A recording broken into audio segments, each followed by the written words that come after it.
to do anything and everything with racing. Thank you for bringing this entire group here safely tonight, and please bring them home safely as well. Lord, we feel blessed tonight for this gathering. We feel blessed to be in this house, and we feel blessed to be with these people tonight. Lord, all these things to your guiding light and for your glory. Amen. All right, if you want to remain standing, the coaches four is going to come in, and they are going to sing the national anthem and God Bless America.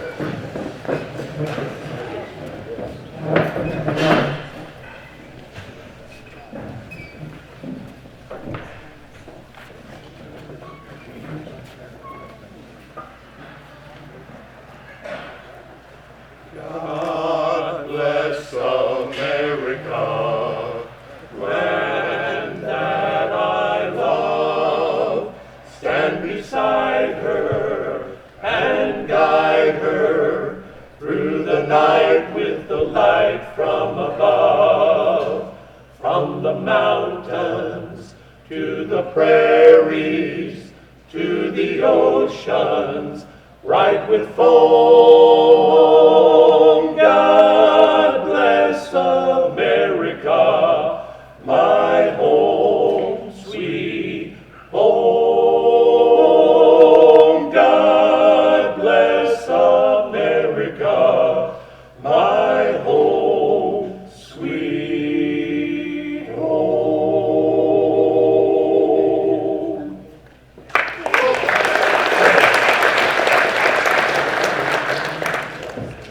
Oh, say, can you see by the dawn's early light what so proudly we hailed at the twilight's last gleaming, whose broad stripes and bright stars through the perilous fight o'er the ramparts we watched were so gallantly streaming, and the rocket's red glare, the bombs bursting in air, gave proof through the night that our flag was still there.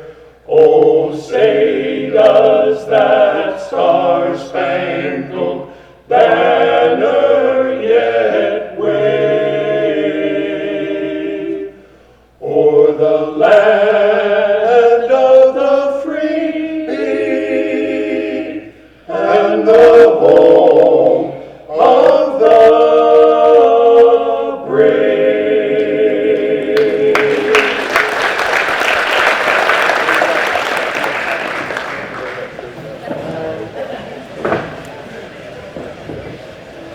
All right, so like I said, I changed up the order of events a little bit. If the tracks are still out there and ready, I'd like the Legit Speedway, I-44 Speedway, Lucas Oil Speedway, Chip from Twister Alley, and also the guys from the Ozark Limited Late Model Series to come up real quick and talk a little bit about your champions and your salute to champions. So I've got Legit Speedway first. If Gary wants to come on up and talk. Gary's a man that I've never seen him scared of a mic, so I bet he'll be up here, and he's got plenty of guys he wants to brag on real quick. Well, first of all, I want to thank the association for tonight and having us here. Also, want to congratulate all the inductees here. Some of these guys I had the privilege of racing with. They definitely deserve the induction here tonight. As far as the Speedway, you guys haven't heard a lot out of us for a couple years. I hate that. We decided in 24 to take a little break. Bidenomics was having a major effect on racing, and particularly in our part of the country. We anticipated we were going to race in the second half of that year. Things continued to not get any better, and simply, to be honest with you, I had an opportunity to work on a contract that hadn't let me make quite a bit of money, so we took advantage of that and ended up not racing in 24. We come back with every intent of racing in 25, a new president, a new outlook on everything in general, the economy, racing, everything. Thought was going to step it up. We were trying to finish some remodel work that we had started in '24. Going to jump in there and try to finish that and get started out racing. We simply got hit with 13 weeks of nonstop rain, and then the tornadoes that come through West Plains, and we were simply devastated with a lot of damage. So we spent all summer this summer working, so therefore we didn't get to race. We continued to think we would get there, but it was simply just overwhelming to us, and we did not get everything complete. So therefore I don't have any champions to brag on here tonight. A lot of you guys wanted to say, well, they ain't doing anything down there. Well, I'll be honest with you, I spent more hours at the racetrack this year than I've ever spent at a racetrack in my life. So we have done a lot of work. So hopefully when you get to come down and visit us this year, you'll see a significant difference. We simply had a lot of damage, roofs taken off, poles taken down, a lot of infrastructure work that had to take place. But the facility from 1989 to current had a lot of fatigue that just had been overlooked. Everybody had patched us on things for years, and it came to a point in time that we couldn't put any more patches on all the patches, and most of the patches blowed off in the storm. So, needless to say, you're going to see some things quite a bit different, a whole new facelift on everything there. Same racing, same racetrack, a lot of new dirt on the racetrack. Everything should be, hopefully when you get there, may not be complete, but be in pretty top-notch shape, and hopefully we'll put on a top-notch show. So looking forward to 26 and looking forward to everybody coming down to see us. Thank you. Gary, thank you so much. And for you guys know this, but West Plains runs a great program down there, incredible speedway down there, so great to have them back on the schedule for 26. Now I'm going to ask Mr. Cruzan, King Cruzan, to come up a little bit and talk about I-44 Speedway, please.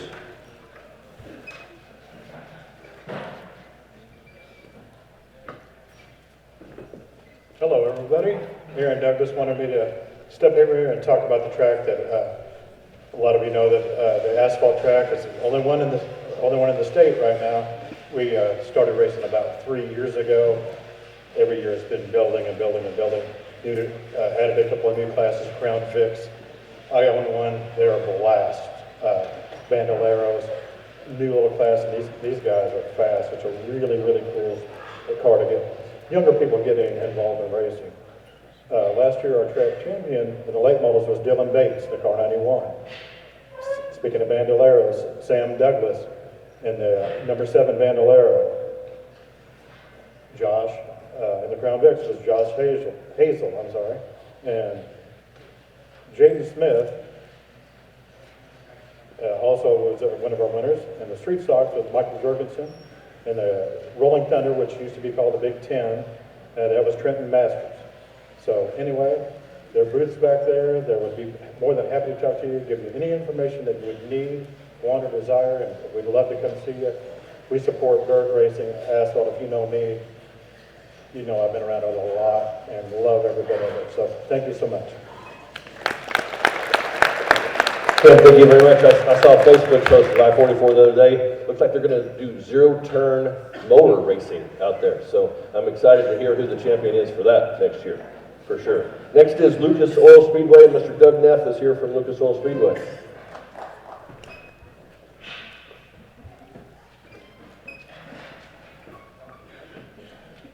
Of course, thank you. Congratulations to the 2026 honorees. They well-deserved honors.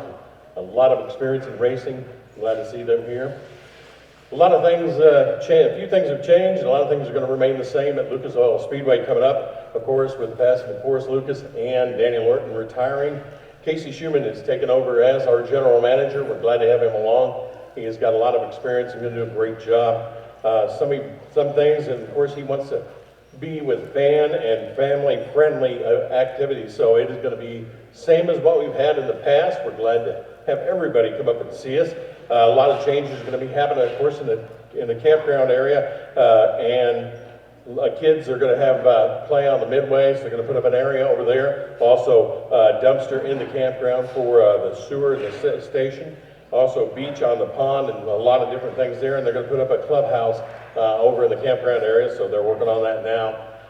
Eric can vouch for the fact that we have redone the track just a wee bit. 3 and 4 now is going up all the way to the wall, so that's going to be increased racing. I think he's wanting to get out there one more time just to try that out. and see if that isn't going to be a lot faster. So we're looking forward to that. IHRA is going to be taking over drag boats. Kentucky Drag Boat Association is not going to be involved, but they are going to be there in spirit, of course. And we're going to have semi-racing coming up this year at Lucas Oil Speedway. We're looking forward to that. And a salute to Forest. It's going to be a special event, inaugural this year, and glad to see that. And the Challenge Cup for the weekly racers. It is going to be a whole lot of things going on, a whole lot. We're looking forward to having a great 2026 season at Lucas Oil Speedway.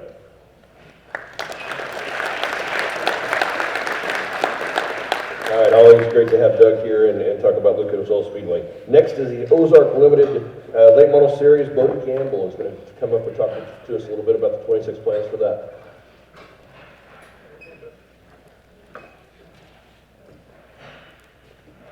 All right, everybody, I'm not big on speaking, so bear with me here.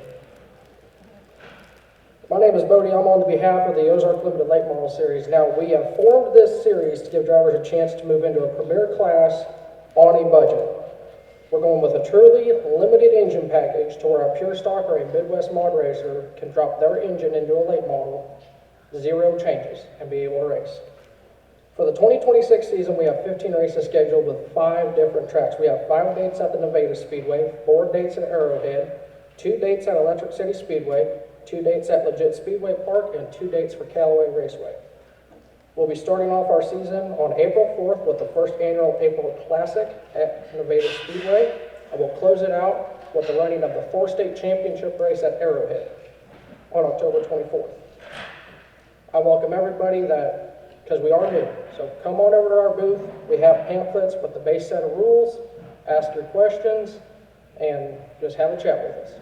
We hope to see you at the track in 2026. Thank you. All right, buddy, great job. You're the first guy that doesn't speak. You did a great job. Last, representing Twister Alley Raceway is Mr. Chip Abramovitz. He's going to talk a little bit about last year's champion, maybe 26 as well.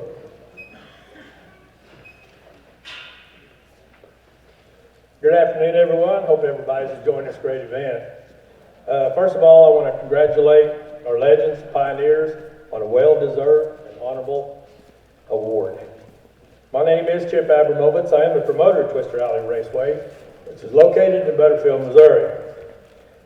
The 2026 race season is looking bigger and better as it approaches. In 2025, the race season has seen, on average, 112 entries per race night, which I look to see that number grow as we get into 26. Even as some of our Twister drivers move on to stock car area tracks, we still have new drivers wanting to experience the sport of kart racing. Kart racing will start, weather permitting, in the middle of March, and we'll run a bi-weekly schedule through October. Added special events to the schedule this year, kids bike and power wheel races, the Summer Sizzler, which is our mid-season, ORP TV's panty races, the Pink Out, which is our breast cancer awareness race, along with the powder putt for the ladies. And we finish out the season with the Boogeyman. All information and the schedule can be found on Twister Alley Raceway's Facebook page. I do have some of my racers here with me tonight as I recognize our 2025 track champions. In our rookie division, it was Casey Purvis out of Stratford, Missouri. In the Junior 1, Emmett Maggard, hometown right here out of Republic. Keaton Purvis took the Junior 2 division out of Stratford.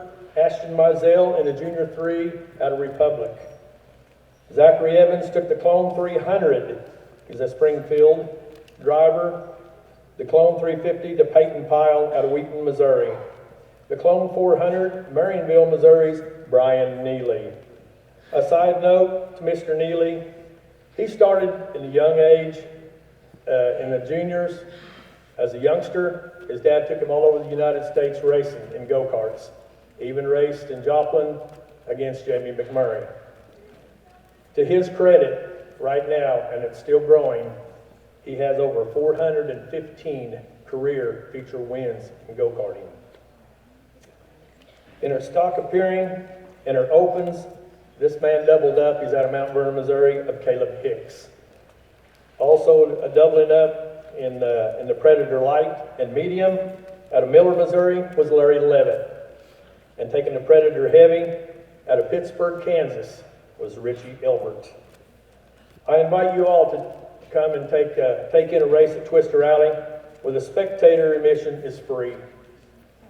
But the pit pass will get you close to the carts, the drivers, and the action. This is the future of racing. I'm the promoter, Chip Abramovitz, and we're Twister Alley. Come get some. Throw 'em, guys.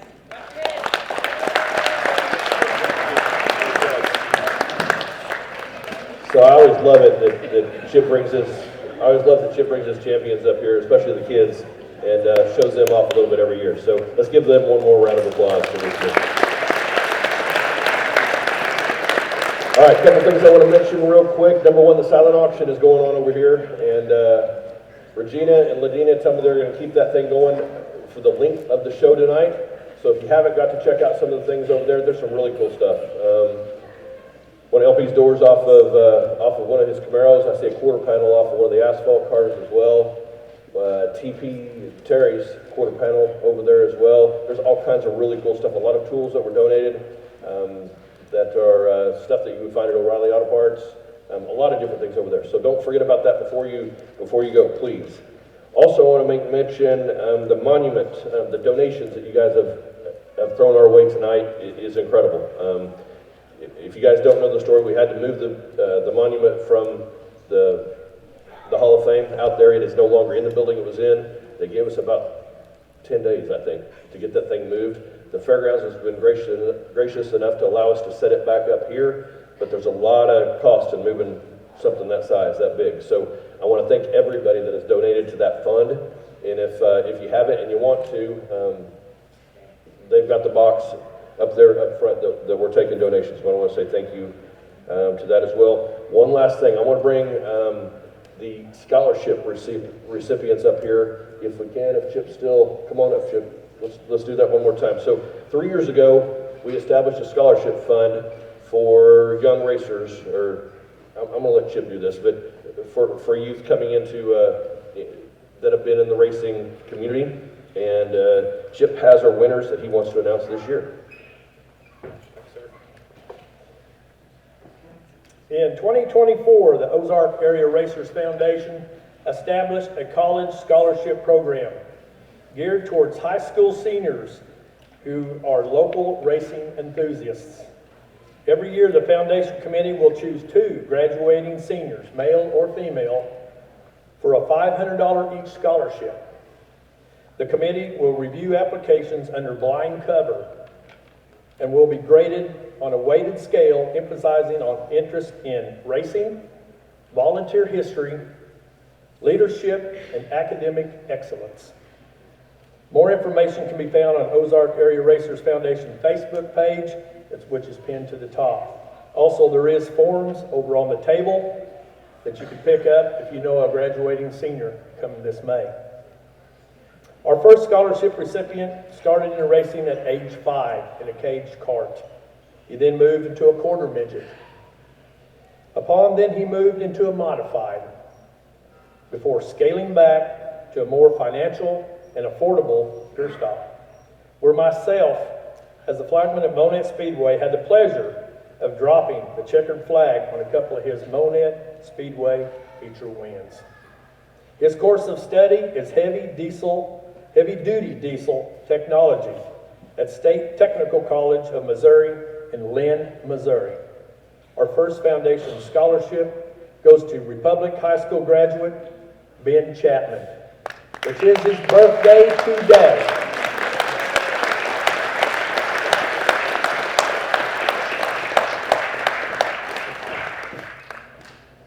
How y'all do tonight? Man, Chip, you stole my thunder there.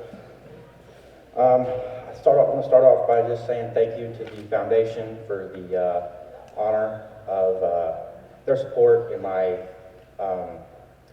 future endeavors, in my future education. I can't say thank you enough. Honestly,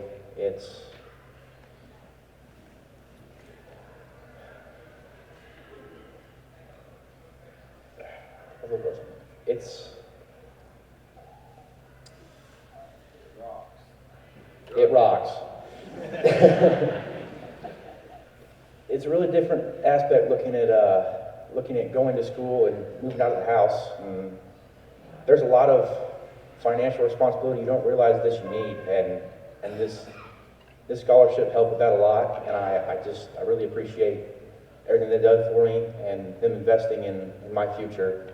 And I hope that one day I can give back as much as they have, and that I can make an impact in the racing community as much as they have.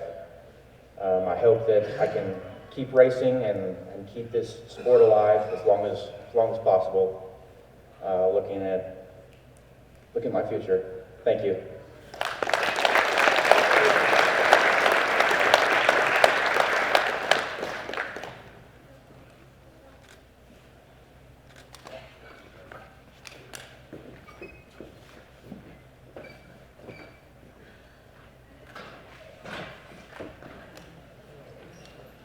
Our second scholarship recipient comes from a racing family which took her to several tracks in the four-state area in her upbringing. Around the age of 8, she also started in kart racing, where myself as a karting promoter seen her racing abilities come to life.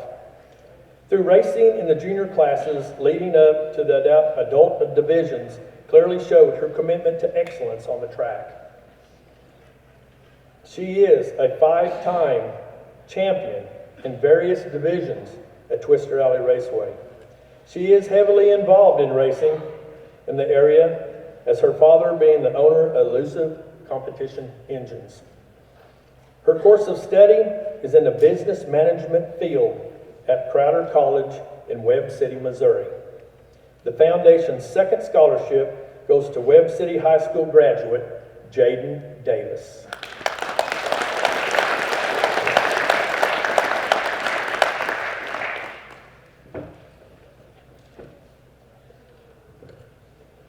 First, I want to sincerely thank the Ozarks Area Racers Foundation for the scholarship awarded to me upon graduating high school.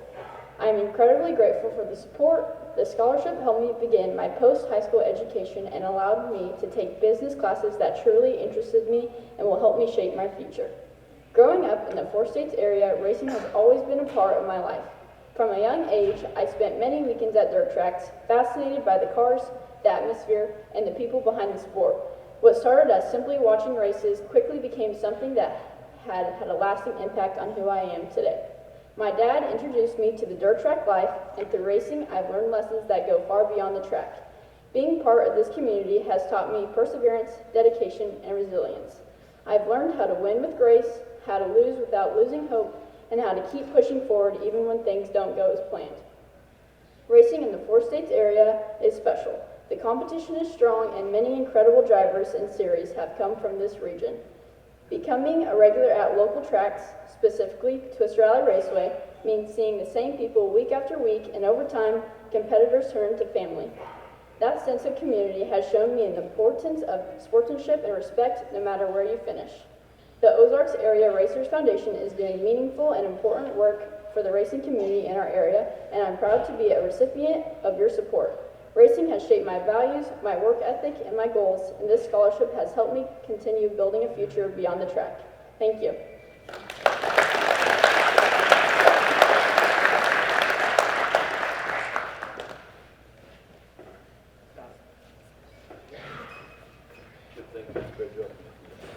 All right, guys, I want to mention one more thing along with that. So Chip mentioned that program started in 2024. That program is a brainchild of Scotty and Angie Allen. They put a lot of seed money into that, along with their parents and everybody at Dallas County Speedway. So that wouldn't be here today without them. A lot of seed money, a lot of love. The association jumped in for sure, but that was their idea. So I love that we're taking care of kids and trying to help them out on that side. So I want to make mention of that as well. Okay, so we're getting ready to go into the actual ceremony night. It was funny, I've been standing over here in the corner as different presenters have come up and talked on the mic. I'm looking over Brian Brown's shoulder, I'm looking over E.T.'s shoulder, a little bit over Allan's shoulder. Brian and E.T. have books that like they're going to talk about tonight. Brian's is only a book because the font is like this tall. But they look like racers going over like rule packages because they're scratching stuff, they're going over stuff. Allan is just writing his own rule package. I mean, he was doing his own thing, which I can remember back in the MLRA days, you probably did a little bit of that too. So it's kind of cool watching them over there. But let's get into the start of this thing.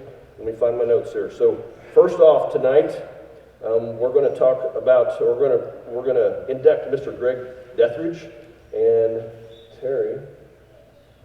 There you go. Hey, keep me. I walked by you 4 times and you tried to trip me twice. Yeah, something like that. So TP is here to talk a little bit about Greg and to talk about actually his dad, Terry. Everybody knows Terry Phillips, and Springfield native that's won everything under the sun. The son of a great racer here in Springfield as well. So I'm going to leave that open and just ask Terry to come up and talk a little bit about Terry. Greg had me, let me talk about Terry a little bit. Terry's quite a bit older than me, so I don't know a whole lot that I can actually tell. So, him and my dad were really good friends. He wasn't quite as inquisitive as Greg here, his son, but he said my dad told him he's inquisitive. I'm pretty sure that ain't the words he used, but he still says that's what he said. But Terry, what I can remember as a kid, being around him some, I guess he was a character. Just like my own man, character, But when LP got burnt real bad, his dad got burnt with him. They shared hospital rooms, and I hear stories of them burn up in the hospital, talking about how we're going to get these cars to go around the corner a little bit faster. He's a real racer. I just remember going to Hutchinson, Kansas in daytime, half-mile races and stuff, and Terry was the guy to beat. Man, he was really good. He's just a tough competitor, and he's good on pavement and dirt, and except for when his help, it may have been Greg. Greg said it was the help, but I think they put diesel fuel in his race car one time in the pits. I remember that pretty well. Smoked us all out and all that. But anyway, he's a character, and I do also remember going to auctions. We used to go to auctions a lot in Indianapolis and stuff, and Greg's mom would sit on the bottom down here, and Terry would sit on the top. And I think, if you know Greg, you know where he gets it from, but I think they were doing the bidding up, and she would bid it up a little bit. Terry, he'd holler, but they're actually trying to sell their own stuff, They get in arguments across all the people. You need to quit bidding now, and then everybody knew what they were doing, And he was just a funny son of a gun, And like I said, him and my dad were good friends. He's a good racer. He's even been known to adjust my glasses in the men's urinal at a Denny's, packed full. He might have had several adult beverages.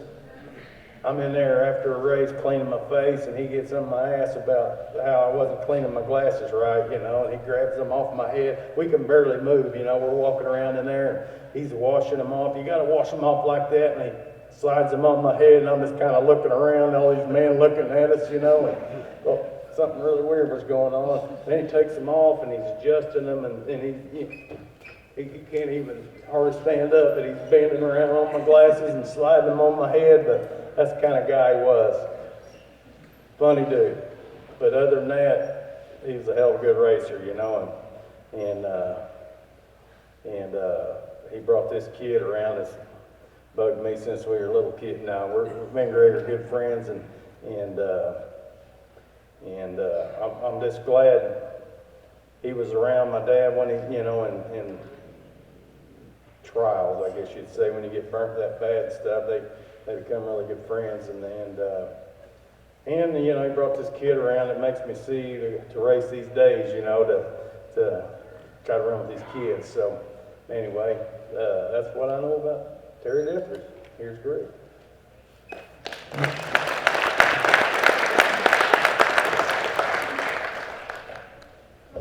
appreciate that, Terry Jean.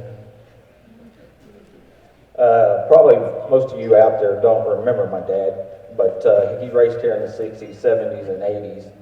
And so I think he's been forgotten about, and I want to thank Danny Filker.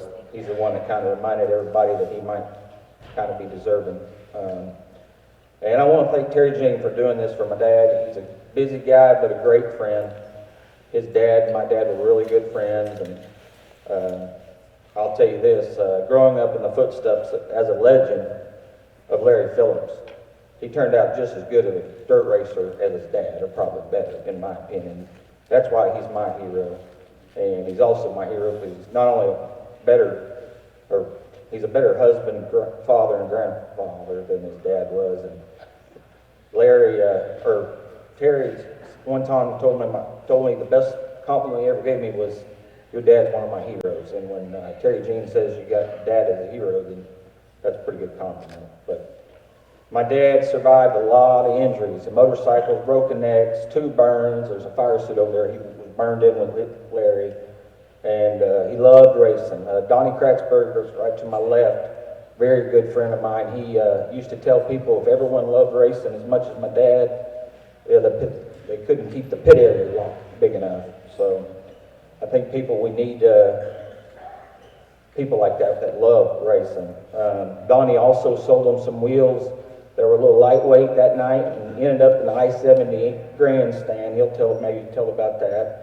I got the sharing the hospital bed with Larry. I remember my mother, Larry all had his bandages on his hands, and my mom would keep his cigarette going just perfect. So he'd bitch a little bit when he wasn't puffing out enough. And finally she said, I'll tell you this, my mother was 5 foot tall, 102 pounds, and Larry Phillips was scared of my mother. And Terry will tell you the same thing.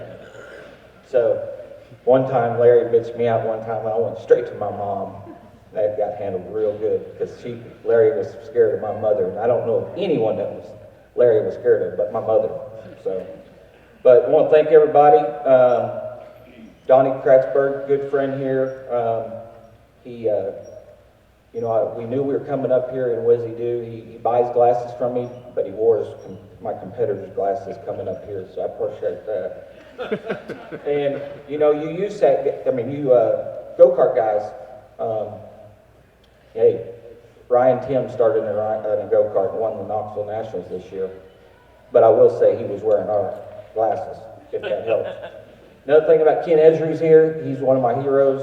Back in 1981, my dad went USAC stock car racing. You didn't get to pick your own number. Larry ran number 40 when he ran USAC. You didn't get to pick your number.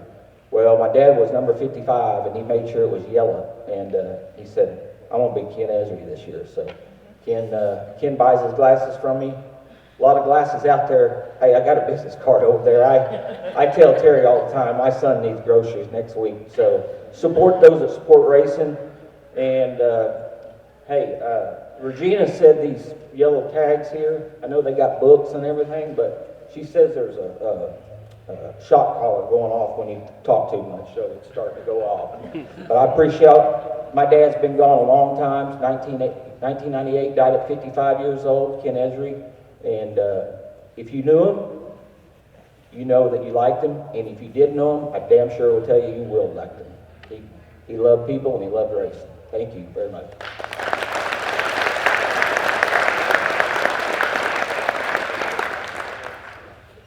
All right, so when you change a lot of things around in the front half of the program, and you got your head going all different ways, it's good to have TP and Greg kind of bring it all back the way it should be. So, and they did a great job with that. So second, or I guess first, we're going to do is our first pioneer of the night. And Mr. Donnie Kratzburg, and Greg just mentioned him just a minute ago, is our first inductee on the pioneer side. Mr. Don Schoenfield is going to come up and talk about Donnie, if he would like to, sir. Come on up. Hey, Kevin, you're going to give them their plaque? Yes, let's give them their plaque. That's a good idea. Like I said, my head's a little bit everywhere trying to switch things around. So, Greg, come on up. Terry, come on up. So let's get up here up front. shot collar went off.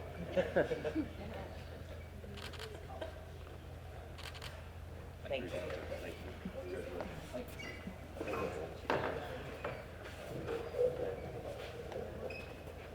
Okay. I'm proud to introduce you to Donnie Kratzburg. I met Donnie before he was a teenager, which is many years ago. I got out of the Army in '64 from Fort Chaffee, and I got a go-kart track. And Donnie lives behind the go-kart track, and he worked for me when he was before a teenager. And I built a race car, and I went racing. And on Friday night and Saturday night, he would always run my go-kart track for me, and babysit my son, who runs the header company now. Then in 1960, in '64, I had 3 jobs. I worked at Whirlpool Corporation, and I ran the go-kart track, and I had a race car. And that's quite time-consuming.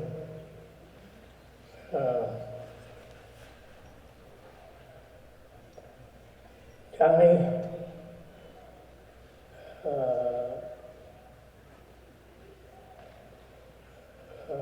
started a company, started Southwest Speed, which sells race car parts and parts for redoing like Camaros and Mustangs and things like that. It has a pretty sizable operation. I probably couldn't work for him because he's pretty demanding.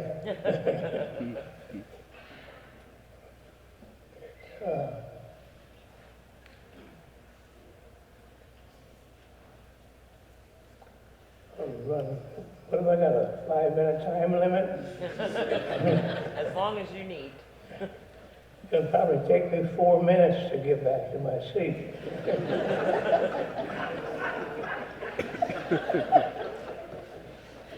I'm 87 years old, retired from the header company 20 years ago.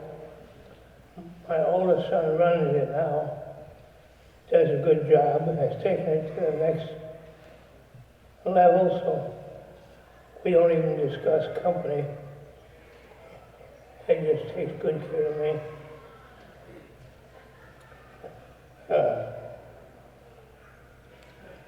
Donnie started this Southwest Speed.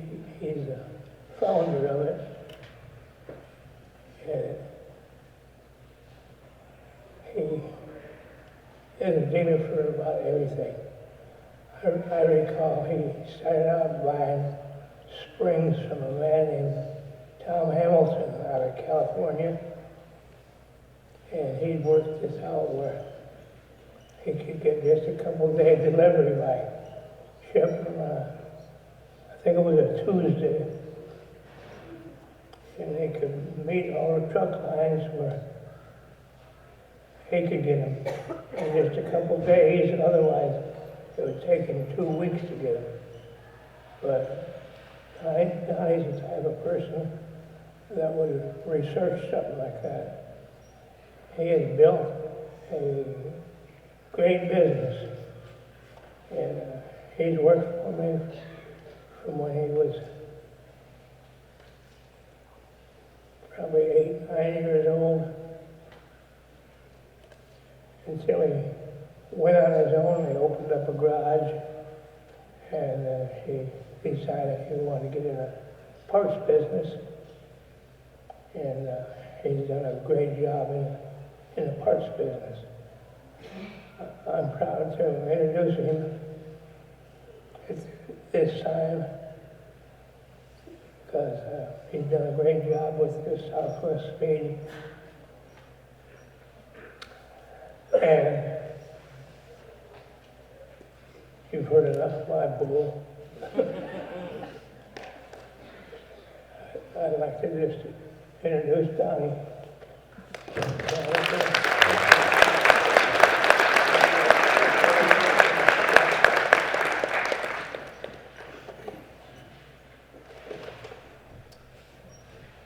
I'm honored to be here this evening, and I'm extremely honored to be included with the many great people who have contributed so much to the sport of auto racing. I've been blessed and fortunate to have had many great people help and guide me along the way, and they're truly the reason I'm here this evening.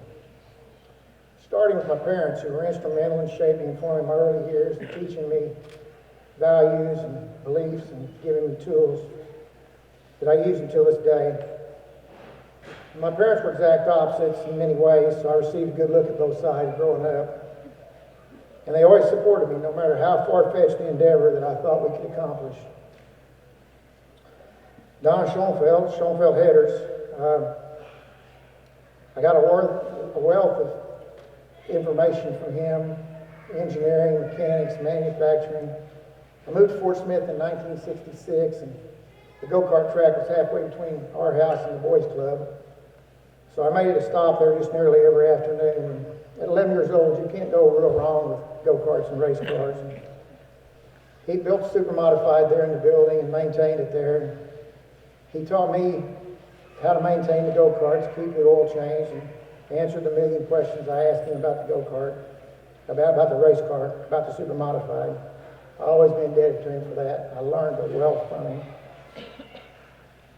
1973, shortly after graduating from high school, I met my beautiful wife, Peggy, and we soon ended up at the racetrack, and she's been there to help me every day since.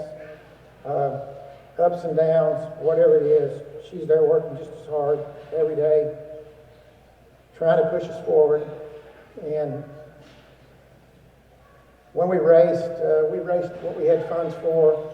We were trying to supplement our racing, repairing race cars and building parts. And in 1977, we started building late model stock cars and chassis, and built about 136 cars for some of the greatest drivers in the country. I was really blessed. For some reason, I ended up with really good drivers in those cars. And without Peggy helping me along the way, I certainly know we wouldn't be here tonight. In 1981, Tom Hamilton of Stock Car Products in Santa Fe Springs, California, chose us to be his middle warehouse. And between manufacturing and warehousing parts and distributing them, we soon didn't have time to build cars. And so we can discontinue car building in 1982. And I still miss it. I love building cars, but there just wasn't time. In 1988, a fellow named Toby Poe graduated from high school. He come to work at Southwest Speed. He's been there ever since, pushes us along, helps with all the daily chores. And Southwest Speed wouldn't be as successful, and I wouldn't either without Toby Poe.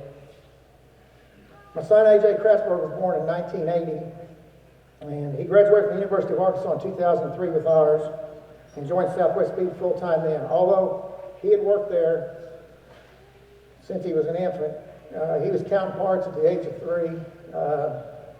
Very proud of him. Hard worker.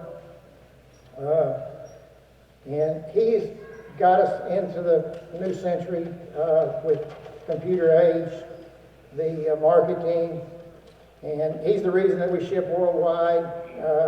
He has invest us into more areas. We have hot rod parts, high performance, street rod, motorcycle.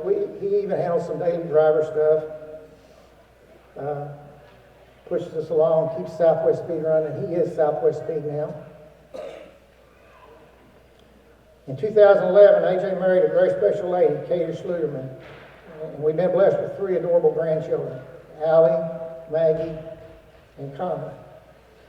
They've all shown a little interest in racing at one time or another, and it'll be interesting to see what the future holds.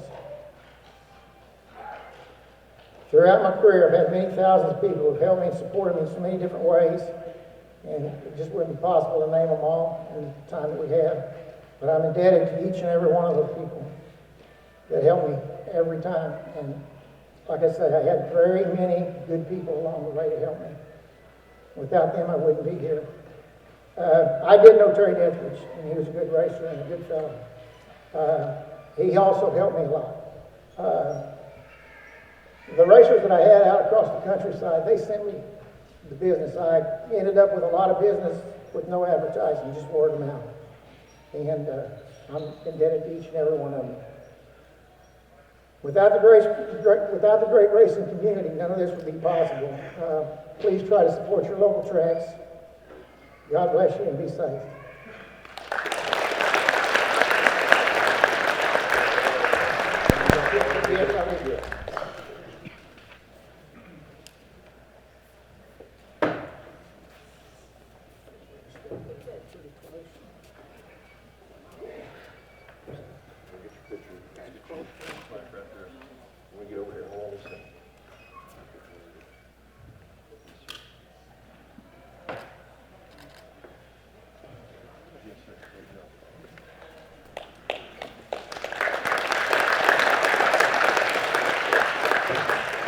Next on the list, we're going to jump back over to the legends, and we're going to talk a little bit about Mr. Allan Vaughn, and Jim Folk is here to introduce Allan.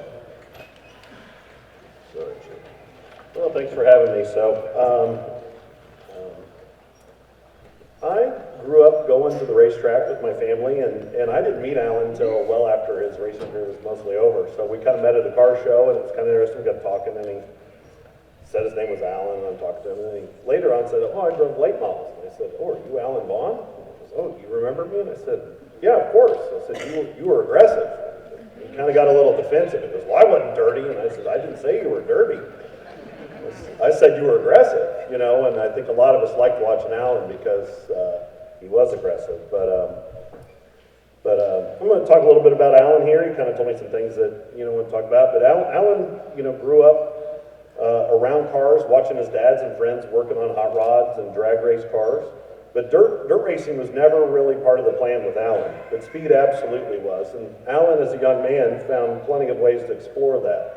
So, in fact, Allan's parents realized pretty early on that speed might be a problem. So they tried to put the brakes on him, literally, by trading in his Trans Am Super Duty for a Chevette. But you don't get the nickname Wild Child for no reason. So, when Adrian Speedway opened in 1980, Allan was convinced to go to the race with some friends around 1984. He came home from that race, fired up, told his mom how cool and fun it looked like, and announced that he wanted to build a race car. His mom gave him a very clear answer: as long as you're living here, that's not happening. So like any true racer that's committed, Allan moved out. By the fall of '85, Allan had his first street stock Nova built with the help of his best friends Tim Dawson and Dave Perry. His parents were not very supportive at first, which honestly makes sense when your kid loves speed and the highway patrol knows where your house is. But looking back, all that unofficial training translated pretty well once Allan found a racetrack and some actual rules. Early on, Allan's races didn't go exactly as planned. He thought he'd win the first night out, but that wasn't in the cards. But after seeing how determined, and let's be honest, how stubborn Allan really was, his parents came around, and they didn't just support him, they became his biggest supporters. From that point on, Allan's racing career started gaining momentum quickly. During the '86 and '87 seasons, Allan took the checkered flag an impressive 18 times. Along the way, people accused him of cheating, claimed his motor several times, but the truth was simple. Those motors were built from parts around the barn, no tricks, just hard work.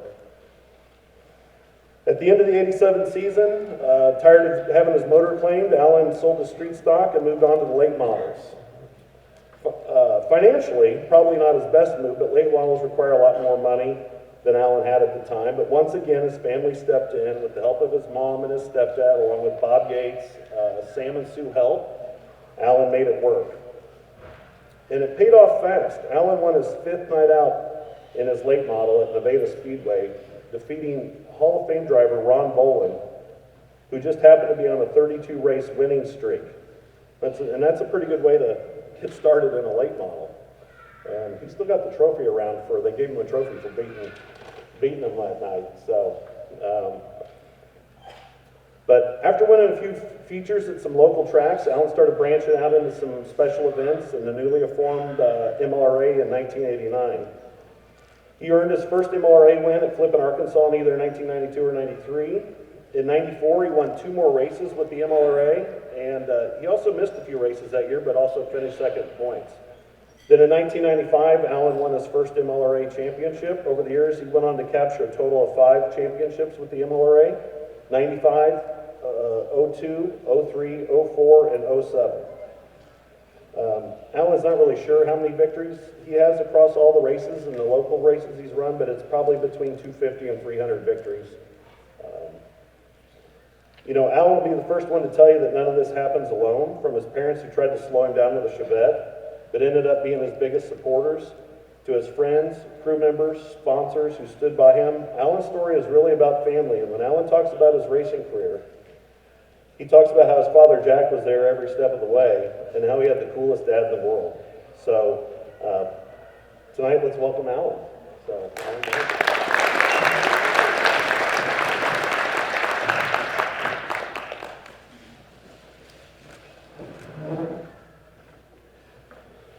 Thank you, everybody. It's really an honor to be standing up here. It's a pretty prestigious group of people that's been inducted into this in the past, and it's a really big honor to be a part of it. And you know, I don't really have a lot to say other than wanting to thank all the people that helped me in so many ways.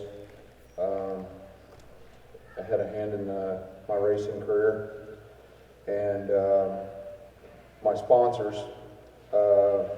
include my mom and my stepdad, Mike and Betty Gates. They owned a lawn and landscaping business early on in my career, and they were killed in a car accident. And I had another friend local. I had a lot of people local that liked to see me race and started helping me.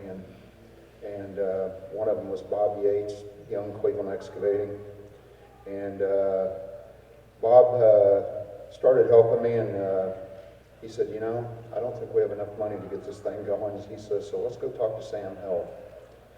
So we jumped in the truck, and Sam and Sue knew my parents before I was even born.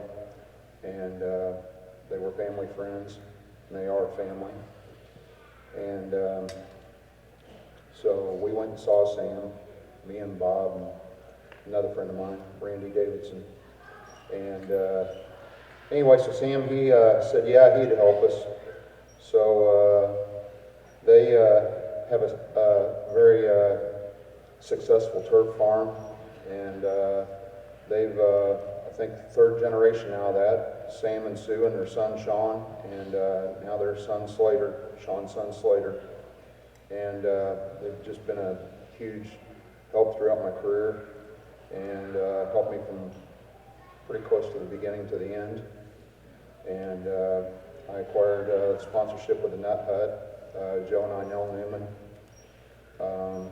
Davidson Trucking, Randy Davidson, Sonny's Collision Center, Sonny Finley.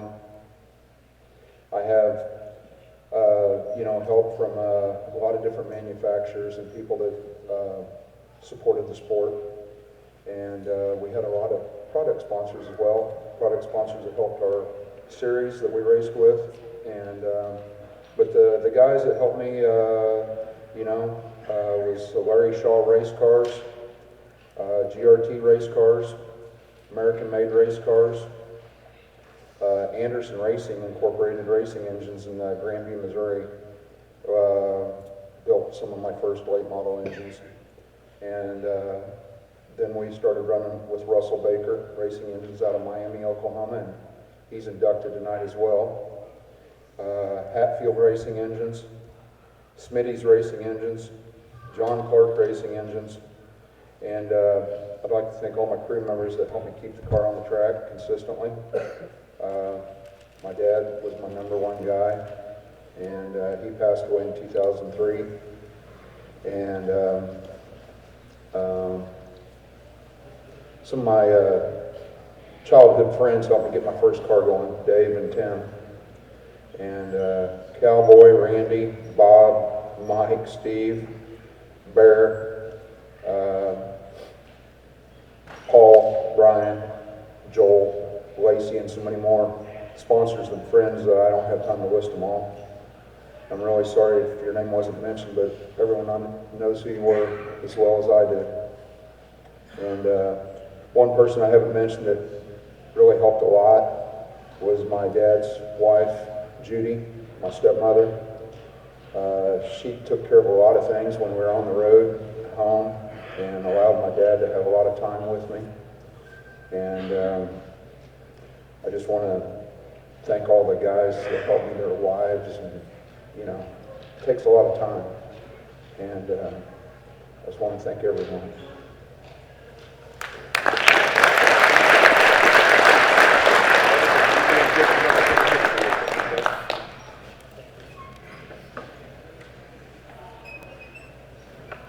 You guys get this in. Very good. Good this second.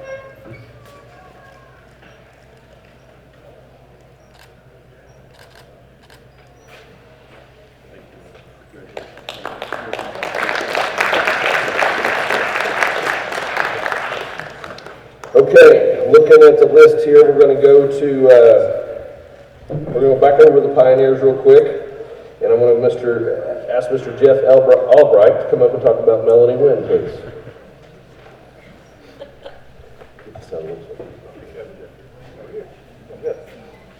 Evening.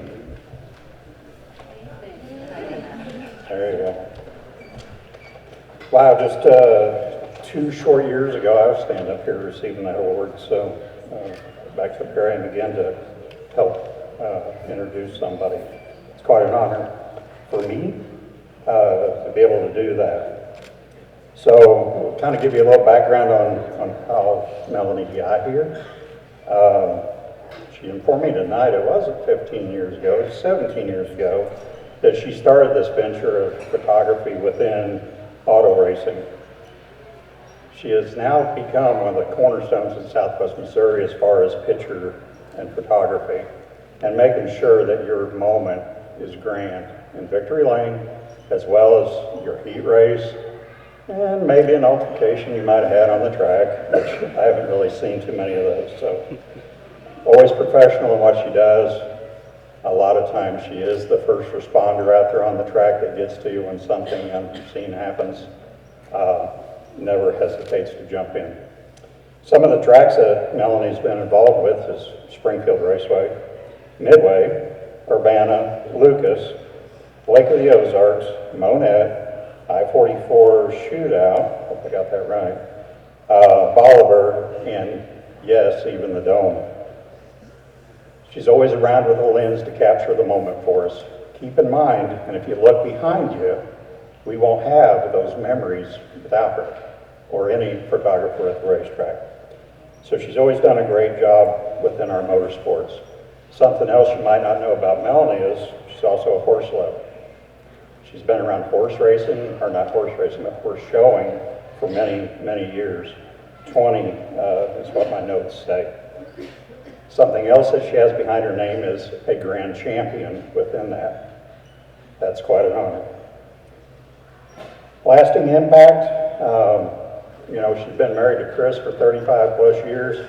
I don't know how she does that. So, got some great grandkids. I've met those. Her kids are fantastic. I've had times to visit with them at the racetrack as well. Memorable moments. So, all great, a great family. Couldn't ask for anybody else. Within that, I'm not going to hold up a lot of time because we need to get Melanie up here. You come to hear her, not me. So, out of all of that, over the years that I've known her, this summer, I felt that it was important that she try to receive that honor. I did nominate her for that honor. I want to thank the board for recognizing her. It takes a special individual to go stand at a racetrack in an infield for 4 to 5 hours watching every lap of racing. And she's captured every moment. So please give a big hand to my friend, Melanie.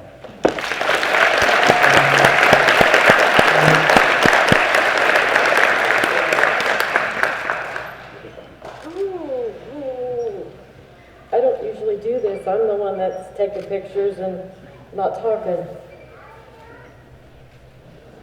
Standing here tonight, honestly, it's a bit overwhelming. When I first picked up a camera, I never dreamed I would be standing here. It wasn't my plan to be inducted into anything. I picked my camera up. My husband was racing. It was easy to make a little extra money to put gas in the car, pit pass. Well, it evolved over the years. I have to thank my family the week in, week out. Every weekend, sometimes through the week. We'd chase a race somewhere just so Mom could stand in the infield, take pictures. We raced our kids at a dirt track. And I cannot tell you how proud I am of my children and the accomplishments they've made on and off the track. My husband is my biggest cheerleader. When I said I couldn't do it no more, I'm not good enough, he was there to tell me I was. Thank you. My track owners, my racers, without you, this wouldn't be possible. I understand the hours of work it took to put the cars together just so I could stand out there and take pictures of it. It was my honor to be able to do that. The friends that we've made along the way, they're not friends, they're family.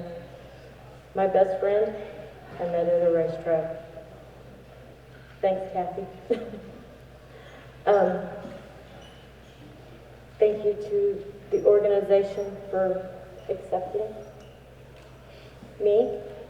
Ron, thank you. I now get to say that I'm right there with you.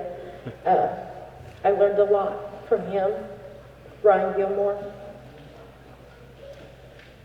When I was lost, didn't know what to do with my camera, I could pick the phone up, call either one of them, and point me in my right direction. So for that, guys, thank you. Thank you to everybody that sent in papers to say that I was worthy. I'm not, but I appreciate it. Thank you.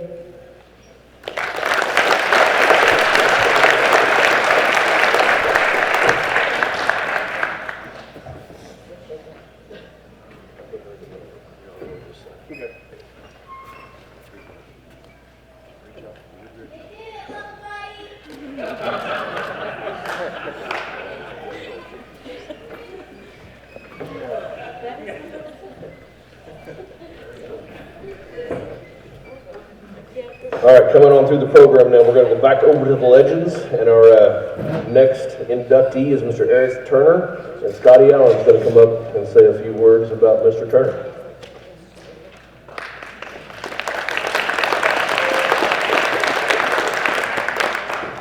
First of all, I'd like to congratulate all the inductees tonight. Everybody's very well deserving. I got this award a few years ago, and it means a lot, and it's a pleasure to be on that granite stone with y'all. I took the time to write this out. My wife said that I procrastinate because I'm too busy doing everything else besides worrying about what I need to be doing, and she's correct. So I whipped this out real quick this afternoon, earlier today. And anybody that knows me, I'm not very good to stand to a script. If you've ever been to my racetrack back in the day and I start a driver's meeting of the guys in the shop, I'm going to jump around. So this here's probably going to get pushed out of the way now, Eric.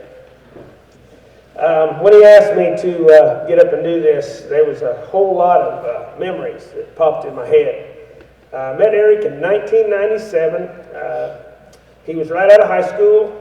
He had bought a old pavement modified. I believe it was Brian Kapika's old Rod Wright car. If I'm guessing, I probably raced against it on Asphalt. And him, and with the help of Ken Smith, Squeak Richards, and his family, they switched this dude over to dirt. He'd always been a Rex Merritt fan. He went to races a lot and watched Rex, so he wanted to race. At the same time, I had just switched my career from pavement to dirt because Dad was fixing to open Dallas County Speedway, so I had an old pavement asphalt car that I switched out. And we didn't know each other, but we raced a ton of laps side by side in them little two pavement cars, and we got a friendship grew out of that. Next year, we both went to Dirt Works, and we both had a great year. And the funniest thing is, we went from running mid to the back to chasing each other for the championship at Dallas County that year. Probably the only one I ever beat y'all, because the rest of them I think you got me. But I got one of them. We had a great time back then. Dirtworks clan was extremely tight, and Eric fit in well. We raced all over the country, chased around, had fun.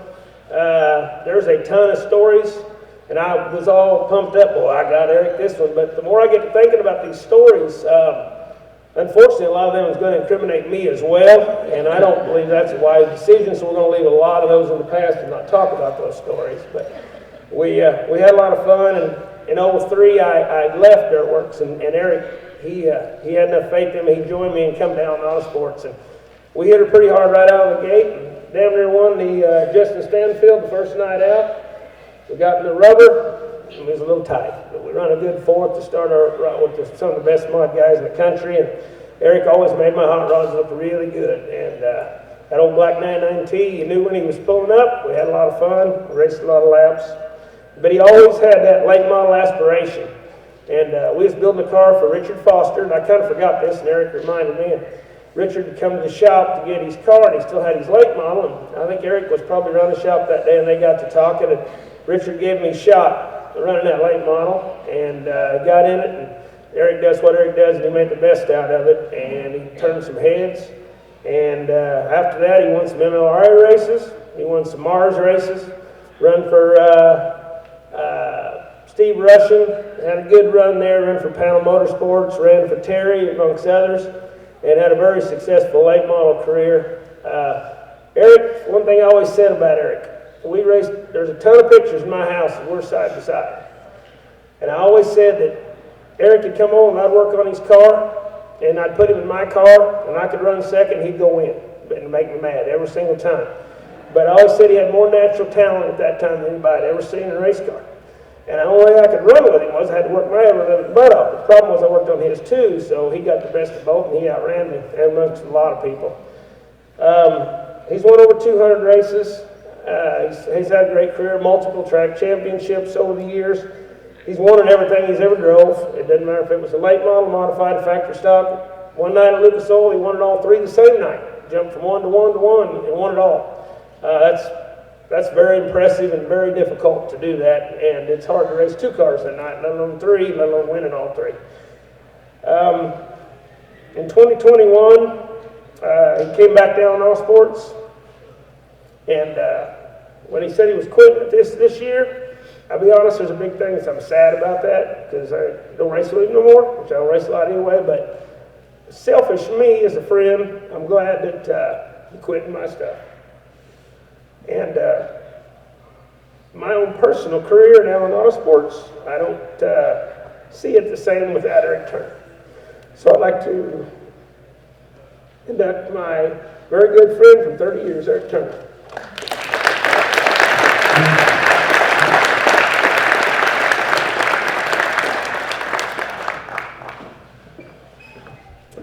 Thank you, Scotty. I'm kind of with Scotty on the stories.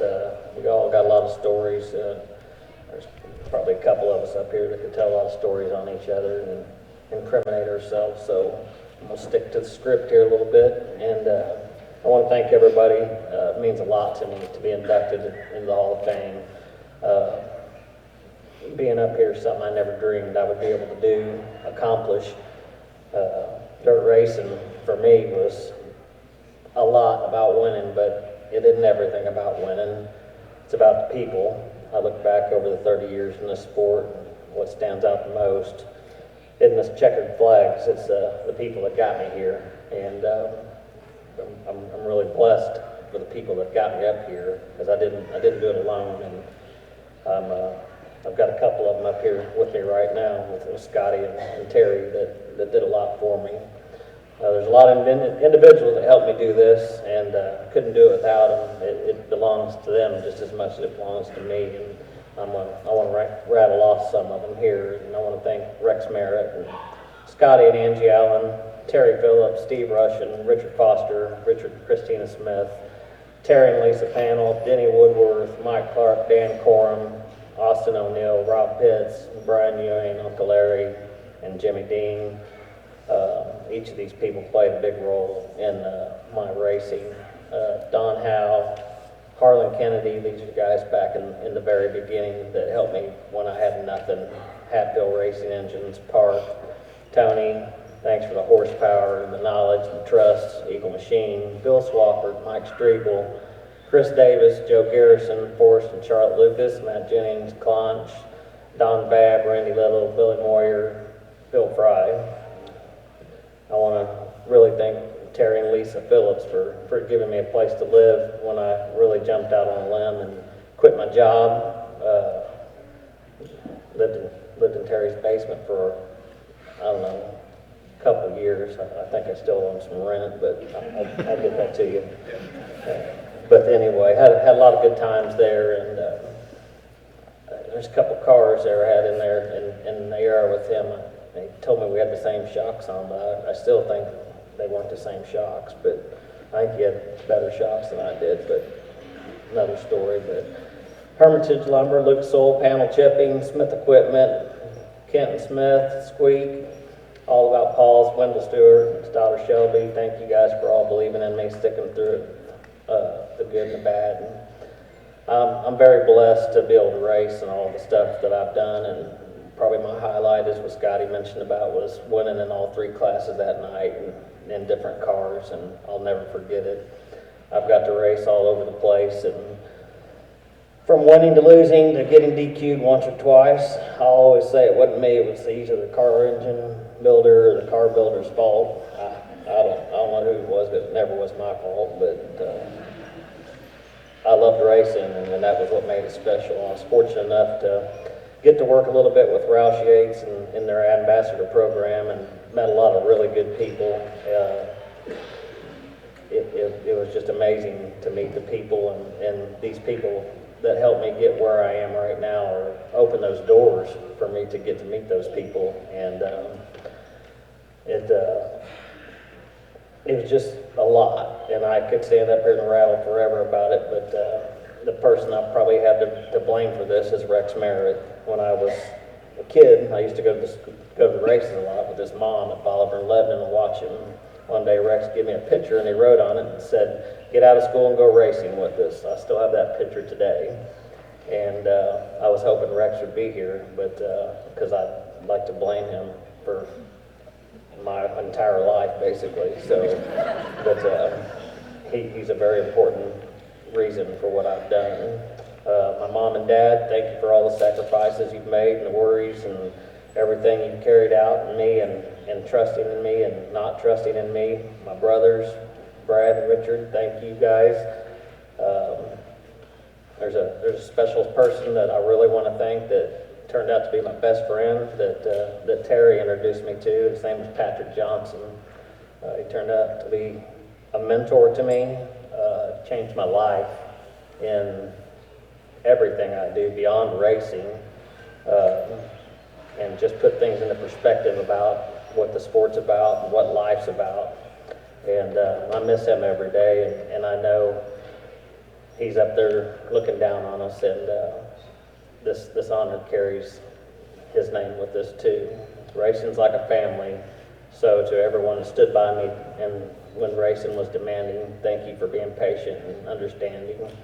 There's been a lot of championships and nights over the years that I've looked back, and all the people that stood behind me, and it's not all about that sometimes. It's just about the people and the respect for the sport.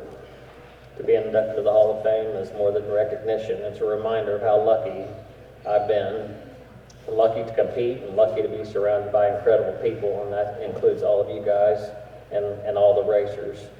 And from the bottom of my heart, I thank you, and God bless. Have a good night.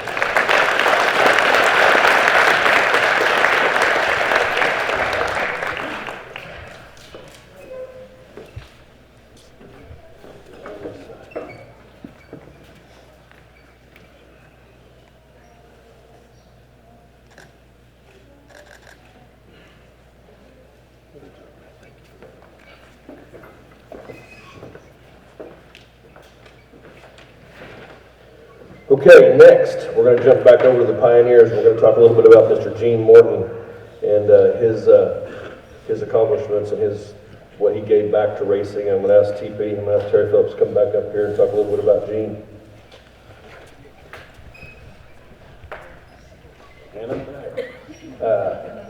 Mean Gene, furthest from mean person I know, I think. Known Gene for years. We raced go-karts together. Speaking of you go-karters out here, I just thought of this. This guy right here was a go-kart racer. You keep working hard. He's probably the most successful person in this industry. You wouldn't know it because he's a humble guy. I'm here to talk about Gene, I really am. But this guy, that's where he started. You work hard, he's pretty successful is what I'm saying. And probably especially that guy sitting right behind him that introduced him. Super good friends with my dad, and just honored to be up here with him. Gene, we become really good friends of lately. We always have been, but like I said, we race go-karts against each other. You know, as a kid, cruising Carney and everything. He's a little older than me, but we knew all the same people. All that. I just always thought the world of him. Big talker. I think I've mentioned this in the past. You know, I'd ask him, I said, how'd JC do? That kid, yeah. And I knew exactly what he's saying, and you know, that means they had a good night. You know, that's about it. But I can also say he's a super good friend of mine. Went racing with me lately, and we had a good time. I hired this kid here to race for me, and got to know them even better and his family, and they're like family to me, all of them, sister and the whole bunch, and it's been an honor to get to introduce JC and on the behalf of his daddy.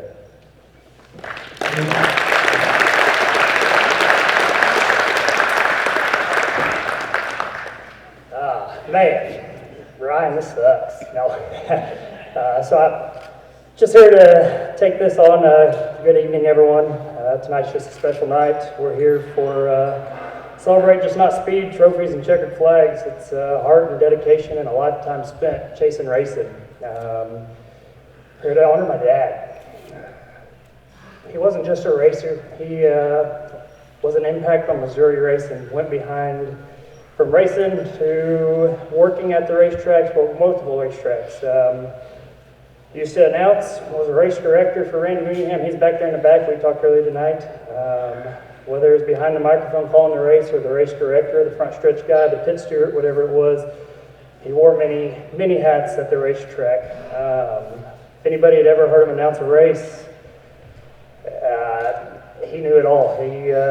I'd put him up with any of the best ones this day and age. I think he'd put any of them to shame. He knew the sponsors, the engine builders, everything, where they're from, what happened the night before, and just took it from there. And we moved on, 95, 96, him and Mom took off on the MLRA, and they both worked, putting in countless hours behind the scenes, helping the series, helping Ken Estrie and Lena Estrie back there. I don't see them right now, but they were here earlier, putting in a bunch of time, just helping them do that and grow the MLRA series and traveling up and down the road. Later in life, we started racing. Dad and I started it, kind of his deal. We took off when I was 14 years old, 15 years old, and started racing. What began shared nights at the track turned into many wins and many championships. These weren't just victories, they're memories that were built side by side, lessons passed down, and moments like that that'll last a lifetime for me and my family. Dad didn't chase recognition. He didn't chase to be recognized at all. He was just here to make the sport better. Yeah, the wins mattered. The people mattered more. Friendships. I mean, anybody that's here and sees him in the pits, he was there for the friendships and the people around. The conversations at the track, the conversations at the fence, just as much as any trophy we've ever won. Man. For many, Dad was more than just a competitor or an official. He was a mentor, a role model, and a friend. He influenced the stretches across generations from drivers that we've raced against. For those who worked beside him, to the racers that learned from him as we went through the roads. By being inducted into the Missouri Hall of Fame, it just isn't about what Dad accomplished. It's about what he gave and what he gave for the sport and the lifetime. I can stand here and I can tell a million stories. We've been through a lot. We've raced a lot. We've won a lot of races. But just talking to several people tonight, Ron Mitchell, Randy Mooningham, Greg from Yeomans, Ryan Gilmore. I mean, I've talked to several, but it just is an honor to stand up here and be with these people, everybody that's already on the board. And for me, Dad, congratulations. Thank you for everything you gave me. And to the Missouri family and the racing family, your legacy will continue through me and our family. Thank you all.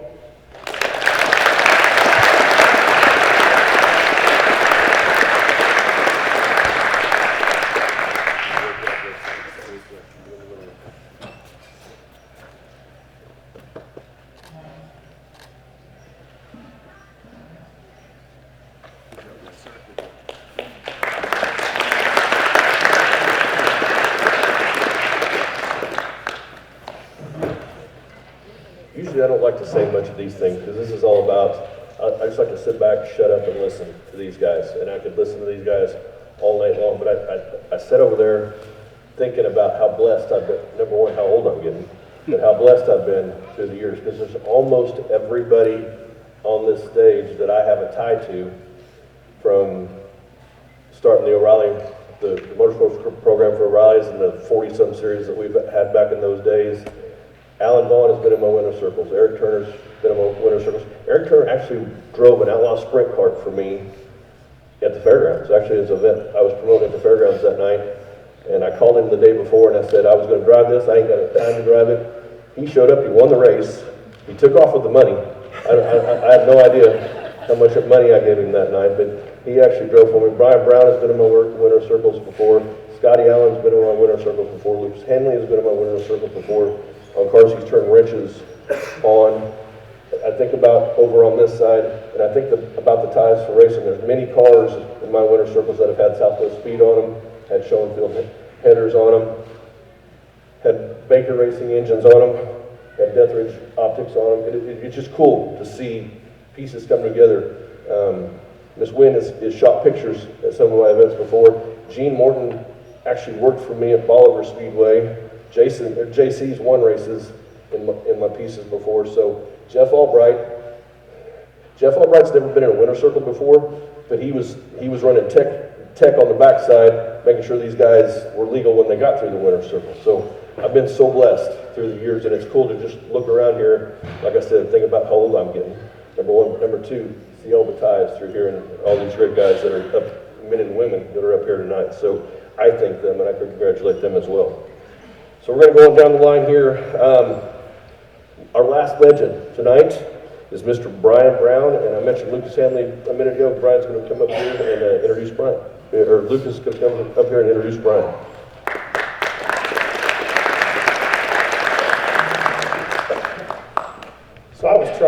speech, but I procrastinated longer than Scotty did, apparently. I've known Brian forever. I grew up watching him race. He's probably one of the few guys that I know that's raced in every single class at the racetrack, whether it be bombers, street stocks, modifieds, late models. I'm sure if they flew airplanes, he'd probably race that too. But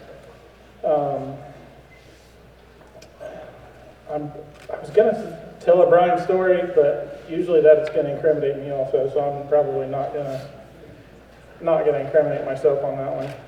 Glad Scotty gave me that idea. But he's just one of those guys that when you know Brian, you know that he's going to be the guy that's standing up for what's right, you know, whether it's on track, off track.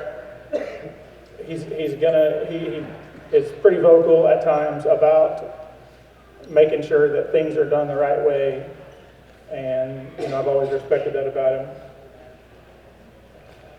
I really got to know him probably 15 years ago or so. We were at the racetrack and he was needing some help, and he bounced a couple ideas, and I said, yeah, that probably should work, and I think he won or something that night. I don't remember how that all started, but you know, then over the course of time I started helping him, and you know, we've won races together, and we've been all over the country racing together, and it's been more than racing in the last 5 to 10 years. We've fished, we've hunted, we've cut trees. It doesn't matter. You know, Brian's one of the guys that if you need somebody at 2 o'clock in the morning, you can call Brian Brown, and he would be there for me. There's not many people that I can say that about, but Brian's one of those guys. So, Brian Brown.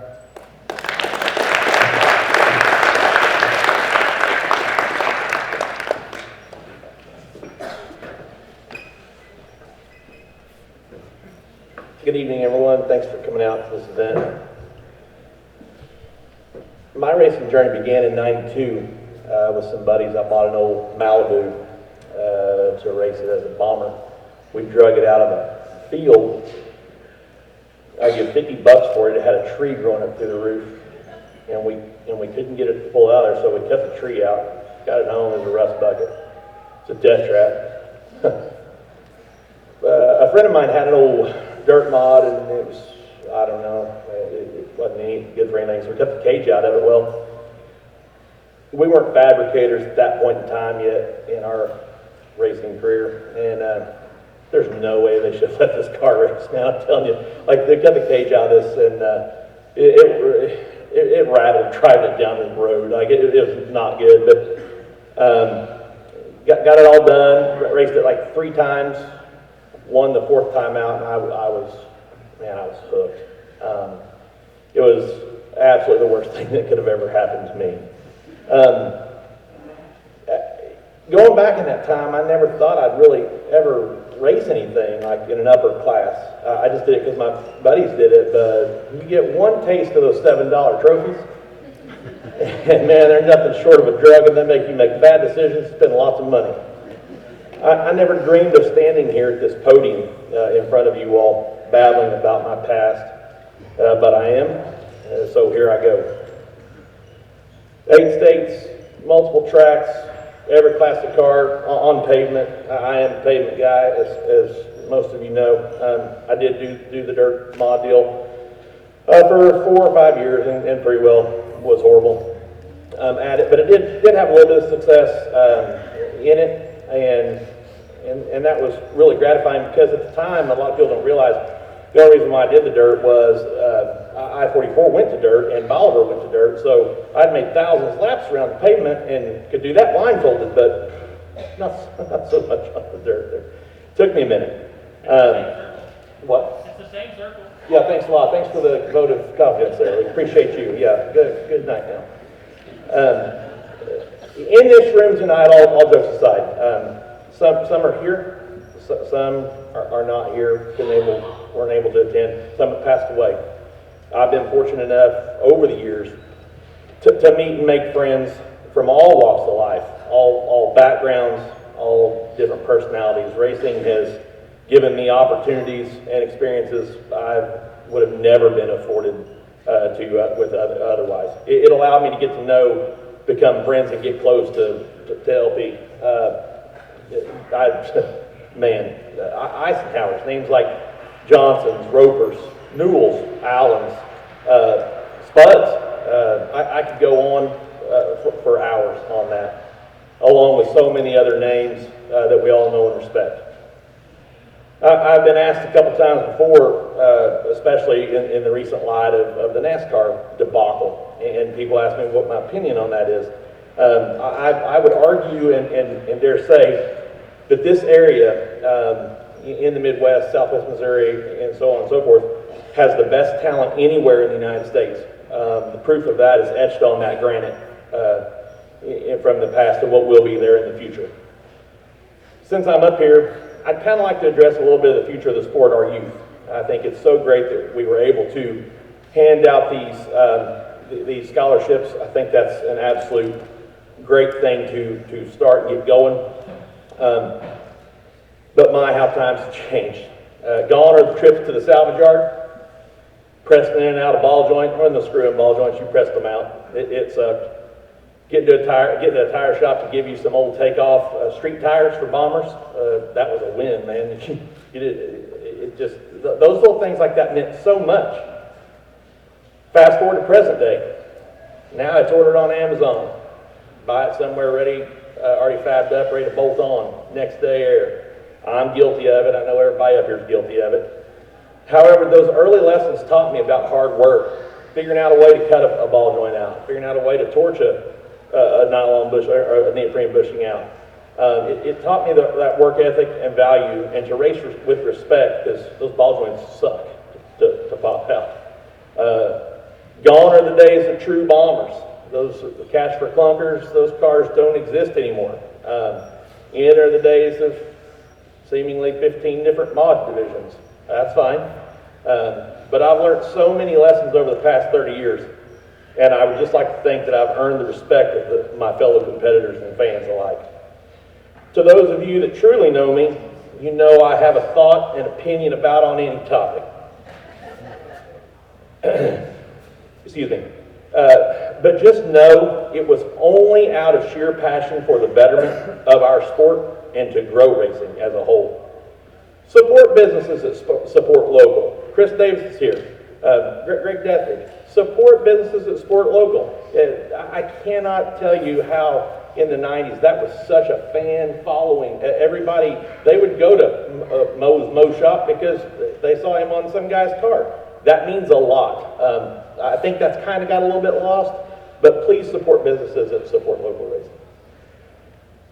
Okay, I'm going to try to get through this. This might be a little difficult. My dad asked me one night before he had passed away, what's one achievement or goal you didn't really get in racing? Like, what was one trophy you'd like to have won and eluded you? I said, well, I think really at this point, I won about really everything locally I could probably really do. And I thought that really being elected into this Hall of Fame would pretty well be the cherry on the top. Well, Dad, we did that, and I'm very proud of that. To my mom, who's here tonight, I truly hope that I made you and my dad proud. To my wife, all the countless hours in the shop, late night phone calls, driving all over the United States to buy and sell parts or buy a car. You were right there by my side, win or lose. Words can't describe how much I truly love you. This was not in my notes, but I was thinking about something a while ago when I was sitting over there and I was scratching this in. In 2016, I was lucky enough to win the NASCAR championship deal. We got to go to Charlotte for the awards banquet. Big honor for me and my family. And we were driving home. I didn't have Facebook. My wife was telling me on the way home how good it would be that I get on Facebook. So she makes me a Facebook account. She's regretted that from that day. I'm beyond proud, humbled, and appreciative to have this honor bestowed to me. I'd like to thank my family for all the give up time. I know there was a lot of that. All the sponsors, I'm not going to list them all, you know who you are, and friends that have helped make this journey a success. Congratulations to all the inductees here. Thank you for coming out. Good night.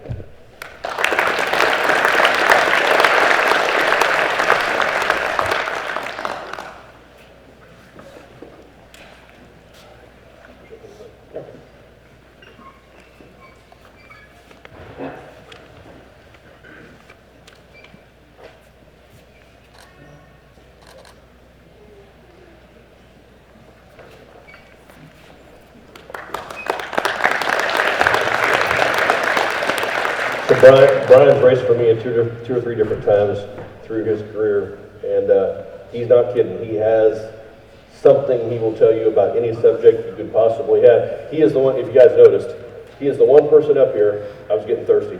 He's the one person up here, when Brian started speaking, I knew I could walk away, get in the line at the concession stand, get me a water, get back over here and have most of it gone and have no worries at all about missing anything going on up here. But I give him a hard time, but it is just great memories, just great things with some of these people up here. I want to make sure I get these names right. So the last one we have tonight is Russell Baker Engines, and we've got Russell's daughters that are going to come up tonight. They're going to present to Russell's son, Brian. So I'm going to ask Angie Hay and Alicia Treese to come on up here and talk a little bit about their dad.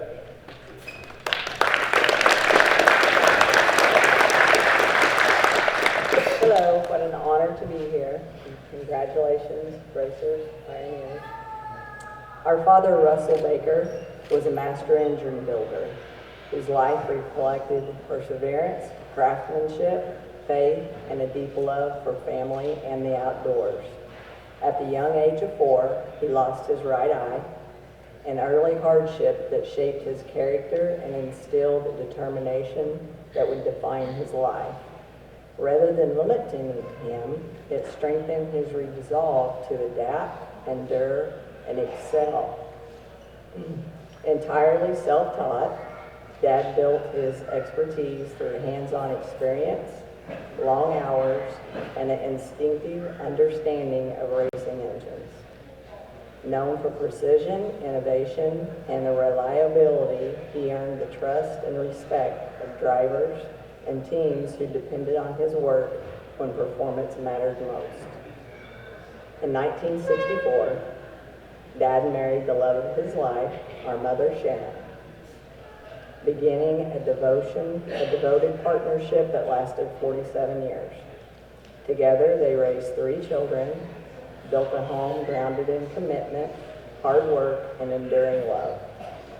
As a young husband and father of 3, Dad made the most important decision of his life by accepting Jesus Christ as the Lord and Savior.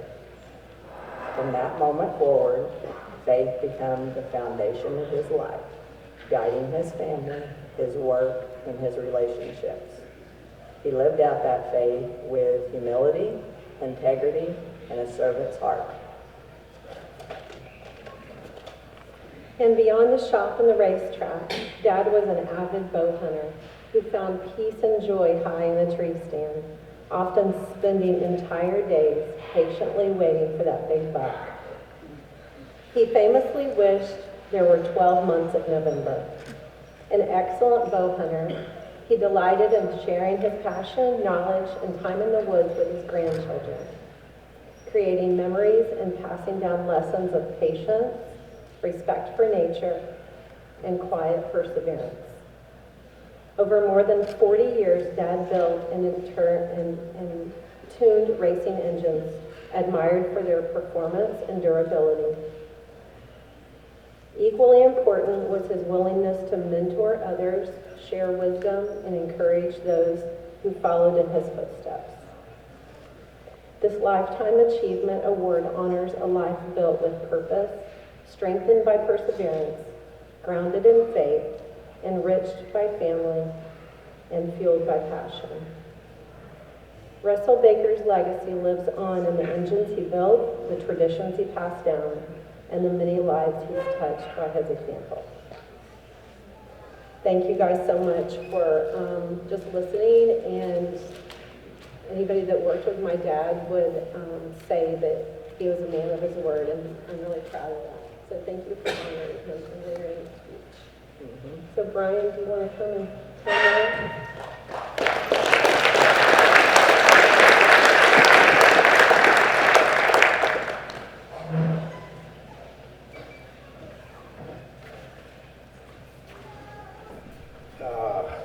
Here we go. Good evening, guys.